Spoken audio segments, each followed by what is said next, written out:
Suspense.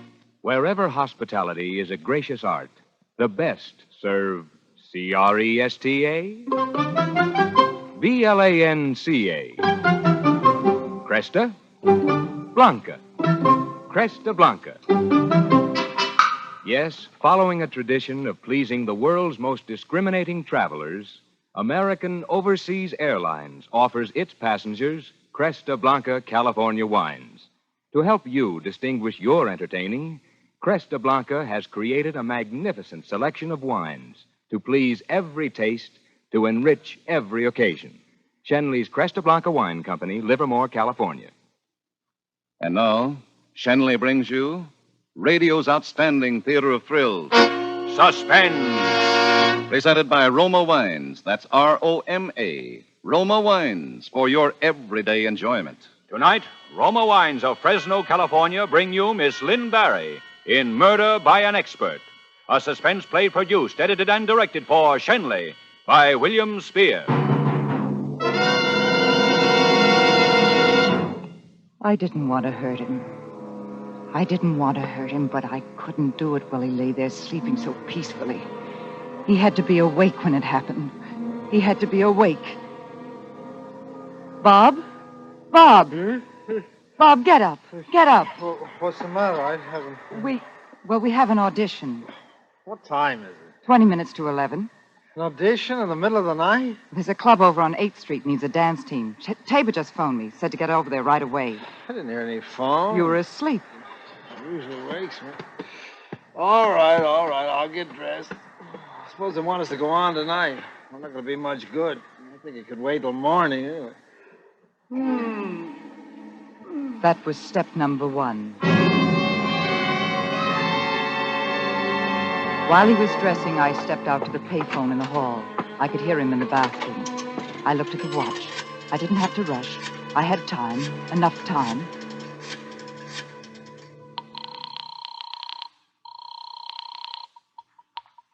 Yes? Hello, Jimmy? Was that you, Edith? Yes. Jimmy, we're battling again. I think this time it's the end. He's going to leave me. No, that's silly. Is he there now? Yes. Well, put him on. I'll talk to him. He's in the bathroom. He wouldn't come to the phone for me anyway. Perhaps it's best we split up. I don't know. No. Well, you're the best thing that ever happened to that kid brother of mine, and I won't let him do anything he'll be sorry for. Suppose I drop up there now and see him. I don't know, Jimmy. I'll be right over, kid. You just sit tight. Leave it to me. I've been managing that spoiled little brat for years. I'll be right up there. Yes, Jimmy. Step number 2.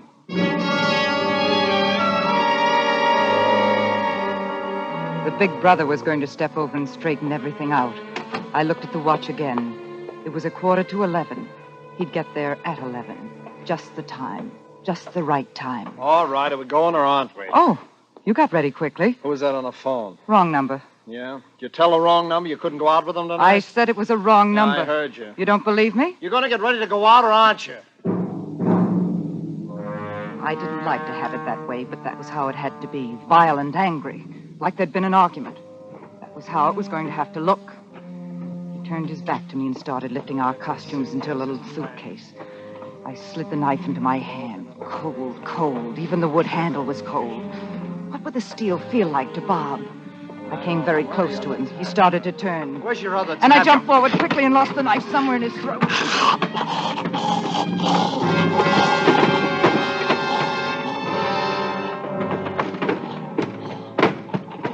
I hadn't meant to let the knife slip out of my hand that way. I stood quietly until he stopped driving. Then I reached down and lifted the knife up and wiped the handle off. I had to do that. Then I dropped it again. For a moment, I watched the blood soaking across the rug. I couldn't take my eyes off it. I was fascinated by it.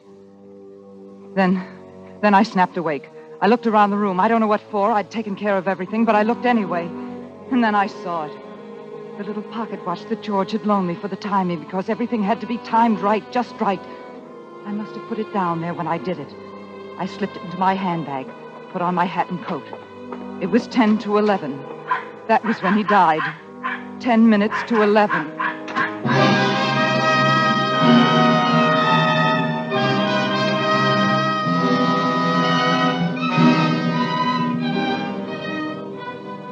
Suspense, Roma Wines are bringing you Lynn Barry in Murder by an Expert. Roma Wines' presentation tonight in radio's outstanding theater of thrills, Suspense.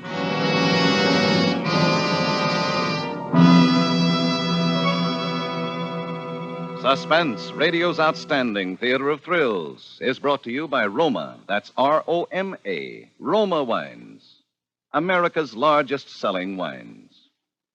So cool to come home to. That's what thousands are saying about that wonderful warm weather thirst quencher, Roma Wine and Soda. Yes, the tastiest treat in town.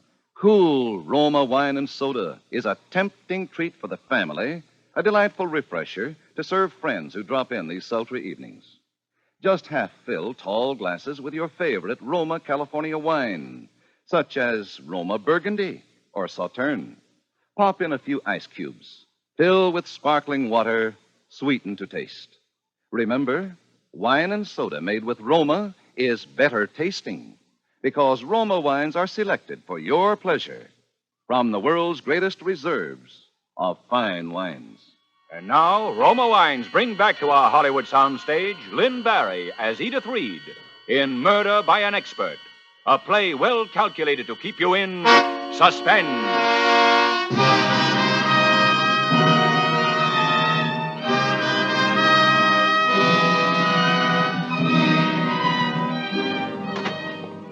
It was 10 minutes to 11 when I slipped out of the apartment. The timing had to be right, just right. That was when I'd killed him. 10 minutes to 11. I had to get away quickly now. It had to be the back stairs. I went down them as quickly as I could, my heart beating wildly. If anyone saw me, it was the end. I'd die in the chair for what I'd... Pinky, not till we go down, Pinky. Stairs or the elevator? Huh, Pinky? Oh, Pinky wants to go down the stairs. No. Yes, Pinky? Oh, the elevator. Very well, Pinky, the elevator it will be. Pinky should have said so the first time. Come along, Pinky. I was trembling violently when I hit the street. Nobody had seen me. Nobody had seen me. I lost myself in the Broadway crowds. But all of a sudden, I didn't want lights. I wanted quiet and shadows.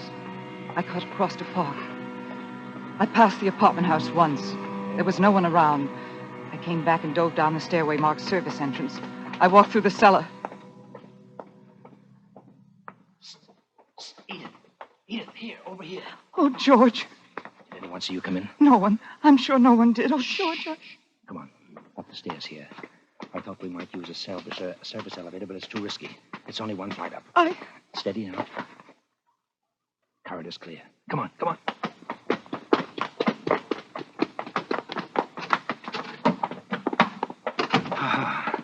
There. There, it's all over. It's all over, dear. Oh, George, hold me. I'm shivering so. Well, it's all over, dear. It's all over now. There were no more things to do now. No more steps to take cautiously, carefully. I was on the top of the ladder now, and I could reach out and pluck the stars right out of the sky. I had to stay up there. I had to stay up there.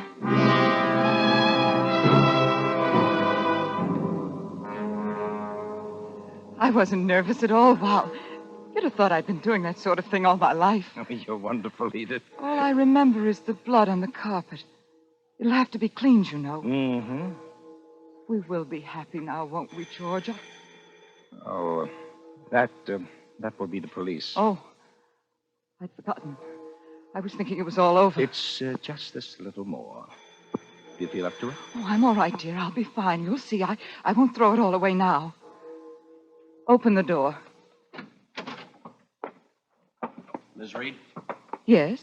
We're from the police department, Miss Reed. The police department? What?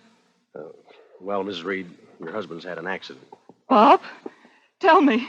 Tell me. He's been stabbed, ma'am. He's dead. Bob? What? We'd like to have you come down to headquarters to identify him and... Bob?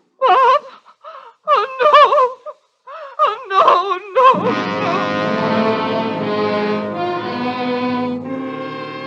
I cried then. It was sort of a release. I was tired and lost all of a sudden, and I cried real tears. I knew they would be impressed. I was crying because I was tired. And they would think I was crying because of Bob. And that was good. That was good. I thought we might go downtown in a police car. Instead, they had a cab waiting. And they were considerate. And they drove slowly. Only they drove slowly along Broadway, and I couldn't ask them not to. And I had to close my eyes to keep out the light, to hold down the memories. And that was good, too. They thought the pain I was having was grief over Bob. He's in here. This door here. On the table here. Just a lump under a white sheet. Just a long lump under a white sheet. All that was left of Bob.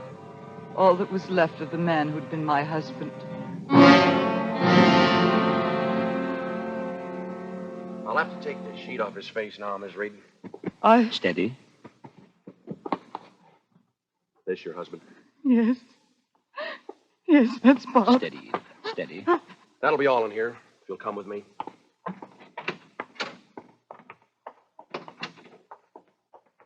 You'll come in here. What? It'll only be for a moment, I'm sure. This is Lieutenant Milgram in charge of the case. This is Miss Reed. Oh, Mrs. Reed. Now, won't you sit over here? Thank you.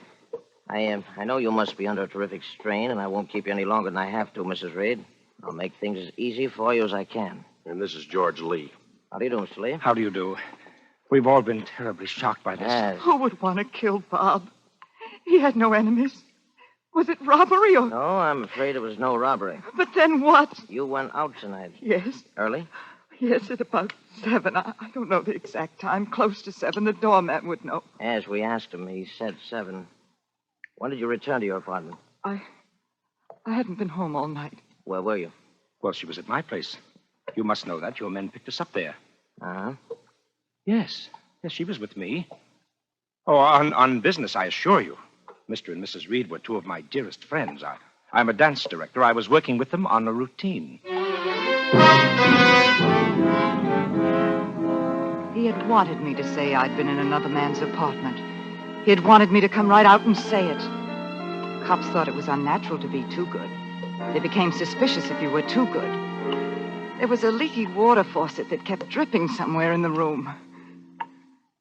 And you stayed in the apartment till now? Yes, of course. I see. What time did you get to Mr. Lee's apartment? About 7:15, I guess. Doorman up there? Yes. Suppose he saw you go in? Yes. Oh, look, Inspector. Lieutenant. I'm sorry, Lieutenant. You're not thinking that Edith here could have had anything to do with this horrible thing? I didn't say so, did I? Well, I can assure you that Mrs. Reed did not stir from my apartment all evening. Uh-huh. Well, before you left your own place, Mrs. Reed, you asked a neighbor to go into your apartment at 11 o'clock and wake your husband up, didn't you? Yes. Bob was supposed to come with me to Mr. Lee's, but he had a headache and said he would lie down for a while. Try to sleep it off and join us later. I asked Mrs. Ryan to drop in on him at 11 and wake him. Uh-huh. I knew he would sleep it out if I left him alone, and I did want to get this routine finished. I see. Mrs. Ryan didn't stab him. No, Miss Ryan didn't stab him. She went in at 11, as you told her, and she found Mr. Reed lying on the rug and someone standing over him with a knife in his hand. Who? What? Who? Joe, ask one of the boys to bring in, Yes, sir.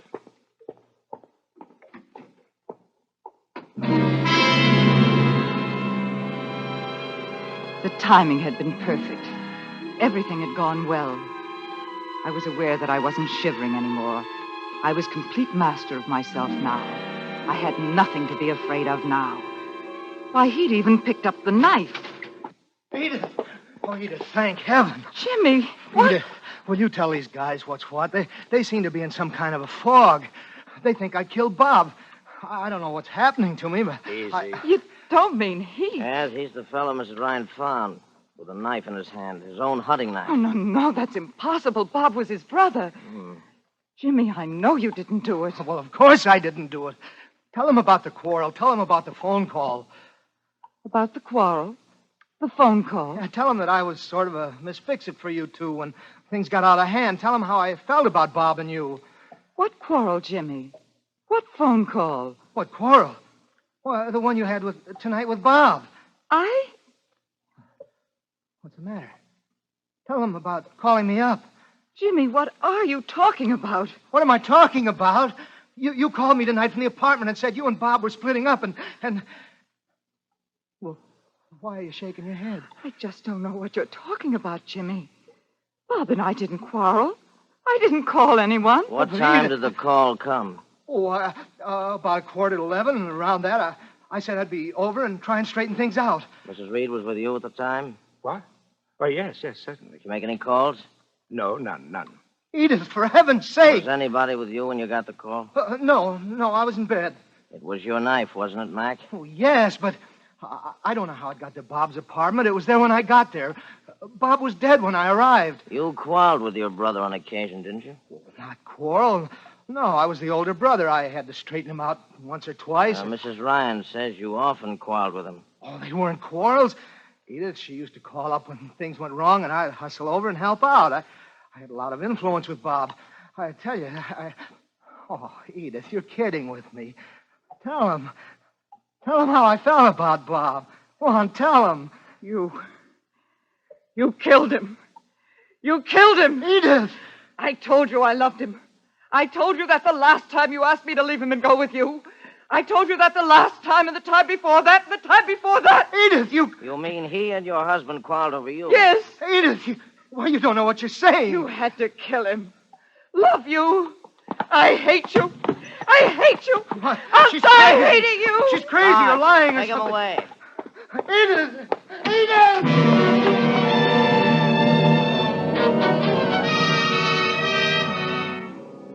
I did it well. I did it superbly. I was sorry for Jimmy, but he didn't count, really. It was him or me. I was after happiness, and nobody was going to stand in my way. Nobody. They drove me home in a police car. George went home alone. I suddenly remembered I hadn't a chance to give him back his watch. It was a foolish little thought to have now. The night air will make you feel better. Cool, you know. Yes. Your husband was a fairly wealthy man, wasn't he? I don't know. Yes, I suppose he was. Didn't use much of it, did he? Why? Well, he wanted to be a great dancer. Show business was in his blood. Oh?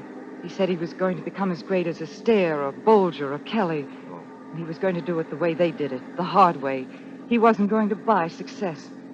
He insisted we live on our club earnings and ignore the other... I see. Well, you'll be quite a wealthy woman now. I don't want to think about it. Here we are, Chief. Oh. Well, good night, Mrs. Reed. Oh, it's almost 2 o'clock. Good morning, Mrs. Reed. Good morning. Want me to see you in? No, I'll be all right. Thank you for everything.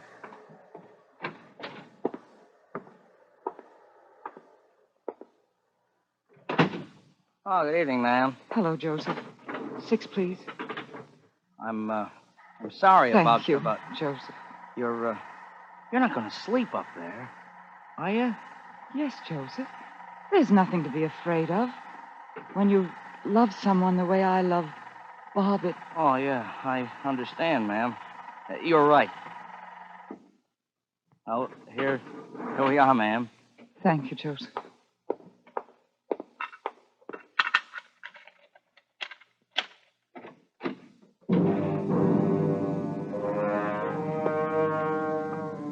I stood in the doorway for a moment before I snapped on the light. I thought I could smell the death in the air. They do in novels. But there was nothing. Nothing. I snapped the light on and closed the door. The police had cleaned the room nicely. There was only the spot on the rug. Only the blood on the rug. There was nothing here to be afraid of. No voices, no ghosts, nothing. I was tired. I needed sleep badly. I went into the bedroom and locked the door and tried to sleep. Can you be so tired that you can't sleep? Can't even force an eyelid down over your eye? Can you be that tired? And the blackness and the quiet, they seemed to be smothering me. And then I heard it. At first I didn't know what it was. I wasn't frightened. I just didn't know what it was.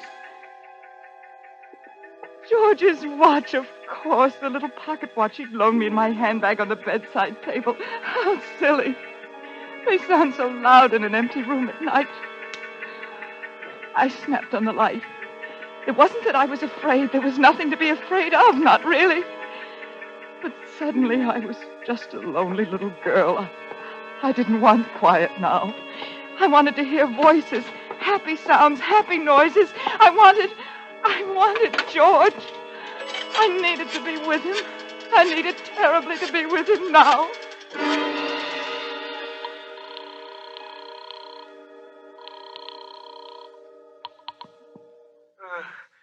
Yes? George? Oh, Edith, what's the matter?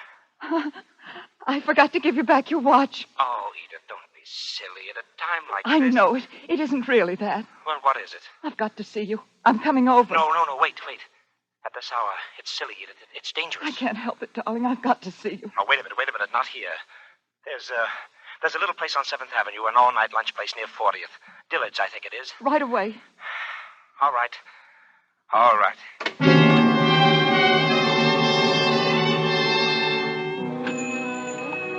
The place looked empty when I got there, only a fat little man at the counter slicing some kind of meat. And then I saw George at the back at one of the few tables in the place. I ran back. Dearest. Edith, no. It's not smart. I just want you to hold me. Hold me for a moment.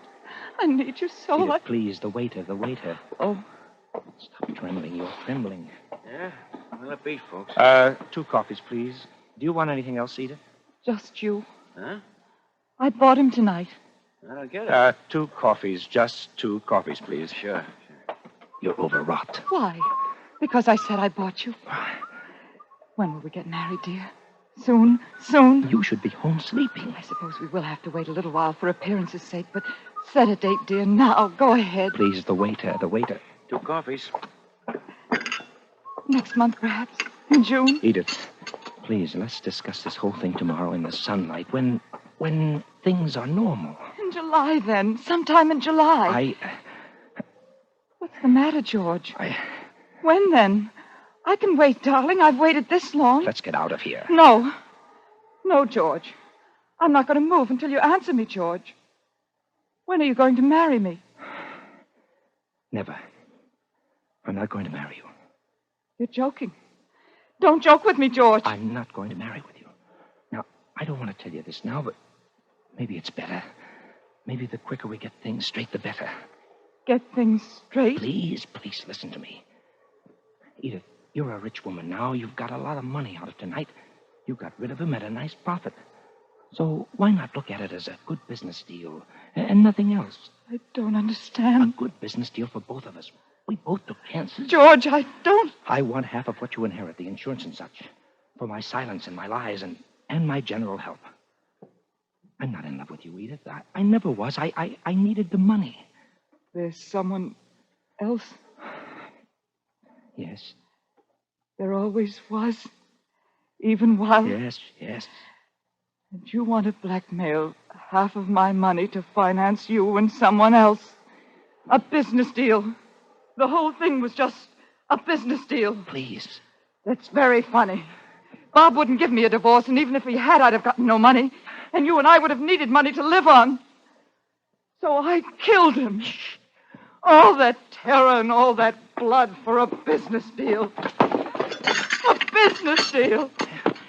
It's very funny. It's really very funny. Are you going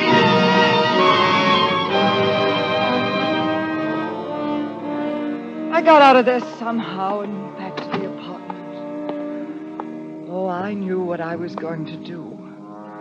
I knew exactly what I was going to do. I took the little watch out of my handbag, the little pocket watch that George had loaned me so that everything would go right, just right. The little watch with his initials on it and the inscription from his father. I held it in my hand a moment, listening. Then I set the hands back to 10 minutes of 11. The exact time. The time he died. The time I killed him. Then I put the little watch down on the floor and ground it under my foot. I picked it up and listened.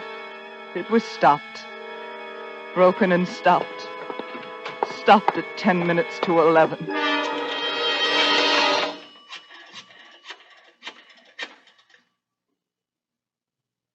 Lieutenant Milgram, please. Lieutenant, this is Edith Reed. I lied to you, Lieutenant. George did it. We planned it together. Why am I telling you? Guilty conscience, I suppose. Oh, you can prove it all right. I found his watch under a corner of the carpet. It was broken during the struggle. Yes, it had stopped. At 10 minutes to 11. Yes, that was the time. 10 minutes to 11.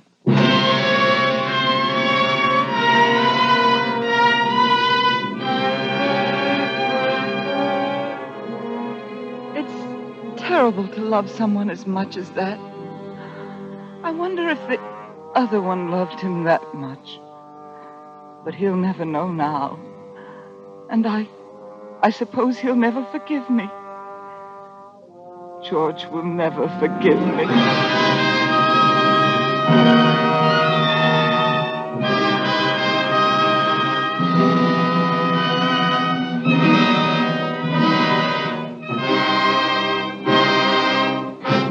Suspense.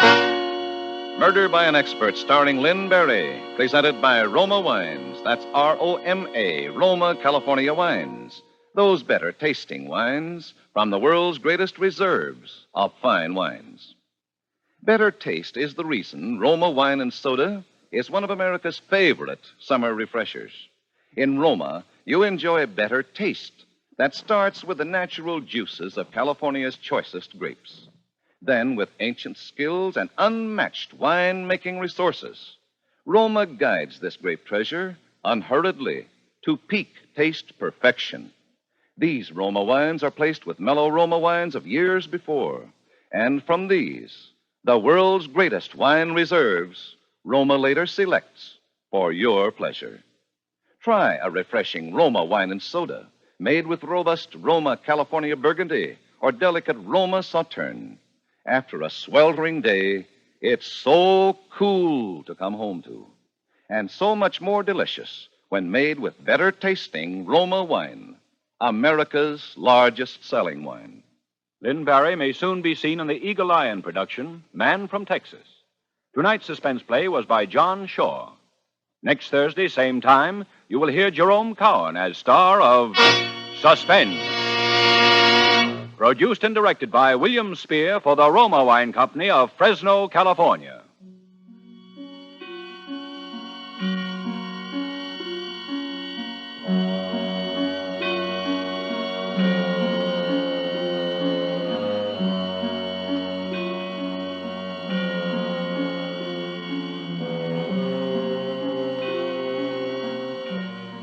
Stay tuned for the thrilling adventures of the FBI in Peace and War, following immediately over most of these stations.